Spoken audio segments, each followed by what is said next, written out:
Friends ನಮಸ್ತೆ ಮಾಲಕರೇ. ಇವತ್ತು birthday ನಿಮಿತ್ತ ನಮ್ಮ ವಿನಯಣ್ಣ, ಅತಿಶಯ ಪುನೀತಣ್ಣ, ನಮ್ಮ ಅಕ್ಷಯಣ್ಣ, ಆಮೇಲೆ ಎಲ್ಲ ನಮ್ಮೂರಿನ ಒಂದಿಬ್ರು ಹುಡುಗರು ಬಂದಿದ್ದಾರೆ. ಎಲ್ಲರಿಗೂ ತುಂಬ ಹೃದಯದ ಧನ್ಯವಾದಗಳನ್ನು ಸಲ್ಲಿಸುತ್ತಾ, ಇವತ್ತೇನಪ್ಪಾ ಅಂದ್ರೆ ನನಗೆ ಇವತ್ತು ಈ ಬಟ್ಟೆ, ಈ ಕೇಕು ಎಲ್ಲ ತಂದ್ಕೊಟ್ಟದ್ದು ಫಸ್ಟ್ ನನಗೆ ಲಚ್ಚಣ್ಣ ನನಗೆ ಇವತ್ತು ಈಗ ರೂಟ್ ಹೊಲಗೆರೆ ಕಲ್ಸಿರೋದು, ತರಿಸ್ತು, ಟೇಸ್ಟ್ ನೋಡ್ತು, ಅಡ್ಡಾಡು ಅಂತ ಹೇಳ್ತು. ಅದ್ರ ನಿಮಿತ್ತ ಆಮೇಲೆ ಮುನ್ಸಿಪಾಲಿಟಿ ಇದು ಕಾರ್ಯಾಲಯದ ಮೆಂಬರ್ಗಳಾಗಿರ್ಬೋದು, ಅಧಿಕಾರಿಗಳಾಗಿರ್ಬೋದು, ಎಲ್ಲಾ ನೌಕರ ವರ್ಗಗಳು ಎಲ್ಲ ನನಗೆ ಬಹಳ ಜನ ಸಪೋರ್ಟ್ ಮಾಡ್ತಿದ್ದಾರೆ. ಆಮೇಲೆ ನಮ್ ಚೇತು ನನಗೆ ಬೆಳಗಿಂದ ಬಹಳ ಕಷ್ಟಪಟ್ಟ, ಎಲ್ಲ ತೋರಿಸ್ತ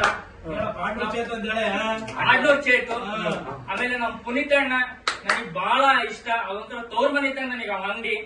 ನಮ್ ವಿನಯಣ್ಣ ನನಗೆ ಇವ್ರು ಯಾರು ಪರಿಚಯ ಇರಲಿಲ್ಲ, ಹೆಂಗ್ ಪರಿಚಯ ಆದ್ರೆ ಏನೋ ನನಗೆ ಗೊತ್ತಿಲ್ಲ. ಇವತ್ತು ನನ್ನ ಟೀ ಅನ್ನೋದು ಇವತ್ತು ಹೊಳಲ್ಕೆರೆ ತುಂಬಾ ಹಳ್ಳಿತೆ. ಬಹಳ ಜನ ನನಗೆ ಸೆಲ್ಫಿ ತಗೋಣ ಅನ್ನೋ ಲೆಕ್ಕಕ್ಕೆ ಬಂದಿದ್ದೀನಿ. ಸಾಕು, ಇಷ್ಟಕ್ಕೊಂದು ನನಗೆ ಸಹಕಾರ ಕೊಟ್ಟಿದ್ದಾರೆ. ಎಲ್ಲರಿಗೂ ನಾನು ನಿಮ್ಮ ಎಲ್ಲರ ಅಭಿಮಾನಕ್ಕೆ ಚಿರಋಣಿಯಾಗಿ ಕೈ ಮುಗಿದು ಕೇಳ್ಕೊಂಡ್ರೆ ಧನ್ಯವಾದಗಳು.